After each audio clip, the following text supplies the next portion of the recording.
and welcome back to my vlog, Chapter 2 of What You Can Do With Your Willpower by Russell H. Conwell. There is a deplorable tendency.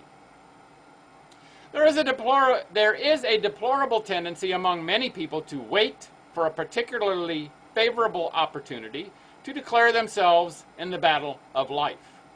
Some people pause for the rap of opportunity when opportunity has been playing a tattoo on their resonant skulls for years. Hardly a single great invention has been placed on the market without a number of men putting forth the claim that they had the idea first. And in most cases, they proved the fact. But while they were sitting down and dreaming, or trying to bring the device to a greater perfection, a man with initiative rose up and acted. The telegraph, telephone, sewing machine, air brake, mowing machine, wireless, and linotype machine are only a few illustrations. The most wonderful idea is quite valueless until it is put into practical operation. The government rewards the man who first gets a patent or first puts his invention into practical use, and the world does likewise. Thus the dreamer must always lag behind the doer. True willpower also predicates concentration.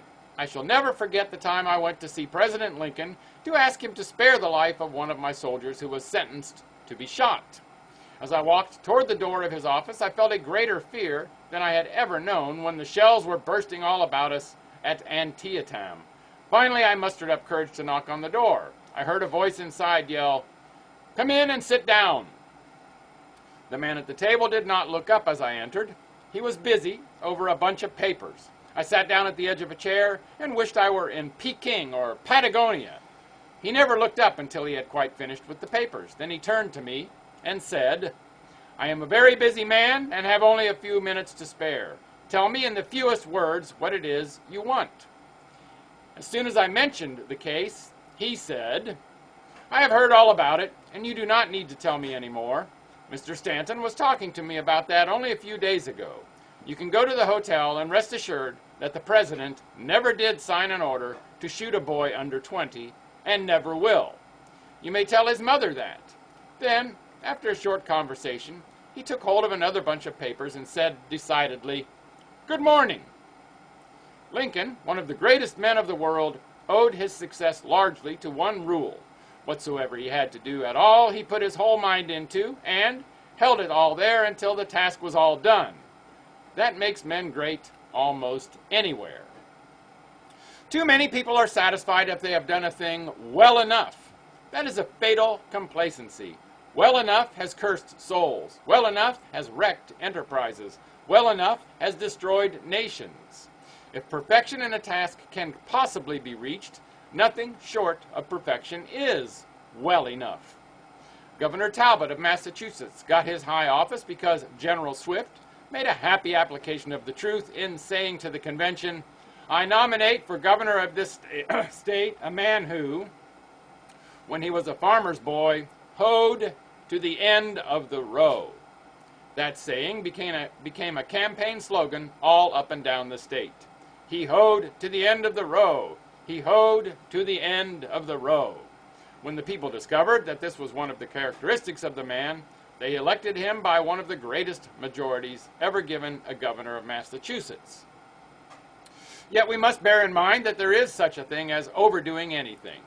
Young people should draw a line between study that secures wisdom and study that breaks down the mind, between exercise that is healthful and exercise that is injurious, between a conscientiousness that is pure and divine and a conscientiousness that is over-morbid and insane, between economy that is careful and economy that is stingy, between industry that is a reasonable use of their powers and industry that is an overuse of their powers, leading only to destruction. The best ordered mind is one that can grasp the problems that gather around a man constantly and work them out to a logical conclusion, that sees quickly what anything means, whether it be an exhibition of goods, a juxtaposition of events, or the suggestions of literature. A man is made up largely of his daily observations. School training serves to fit and discipline him so that he may read rightly the lesson of the things he sees around him. Men have made mighty fortunes by just using their eyes. Several years ago, I took dinner in New York with one of the great millionaires of that city. In the course of our talk, he told me something about his boyhood days, how, with hardly a penny in his pocket, he slung a pack on his back and set out along the Erie Canal looking for a job. At last, he got one. He was paid $3 a week to make soft soap for the laborers to use at the locks in washing their hands. One can hardly imagine a more humble occupation, but this boy kept his eyes open. He saw the disadvantages of soft soap and set to work to make a hard substitute for it. Finally, he succeeded, and his success brought him many, many millions. Every person is designed for a definite work in life, fitted for a particular sphere. Before God, he has a right to that sphere.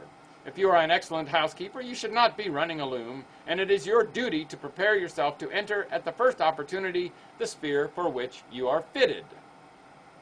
George W. Childs, who owned the Philadelphia Ledger, once blacked boots and sold newspapers in front of the Ledger building. He told me how he used to look at that building and declare over and over to himself that someday he would own the great newspaper establishment that it housed. When he mentioned his ambition to his associates, they laughed at him. But Childs had indomitable grit, and ultimately he did come to own that newspaper establishment, one of the finest in the country. Another thing very necessary to the pursuit of success is the proper employment of waiting moments. How do you use your waiting time for meals, for trains, for business? I suppose that if the average individual were to employ wisely these intervals in which he whistles and twiddles his thumbs, he would soon accumulate enough knowledge to quite make over his life. I went through the United States Senate in 1867 and asked each of the members how he got his early education. I found that an extremely large percentage of them had simply properly applied their waiting moments. Even Charles Sumner, a university graduate, told me that he learned more from the books he read outside of college than from those he studied within. General Burnside, who was then a senator, said that he had always had a book beside him in the shop where he worked. Before leaving the subject of the power of the will, there is one thing I would like to say. A true will must have a decent regard for the happiness of others. Do not get so wrapped up in your mission that you forget to be kind to other people, for you have not fulfilled every duty unless you have fulfilled the duty of being pleasant. Enemies and ignorance are the two most expensive things in a man's life. I never make unnecessary enemies. They cost too much. Every one has within himself the tools necessary to carve out success. Consecrate yourself to some definite mission in life and let it be a mission that will benefit the world as well as yourself. Remember that nothing can withstand the sweep of a determined will, unless it happens to be another will equally as determined. Keep clean, fight hard, pick your openings judiciously, and have your eyes forever fixed on the heights toward which you are headed. If there be any other formula for success, I do not know it. So we made it through the lengthy Chapter 2 in one session. Make it a great day, and bye for now.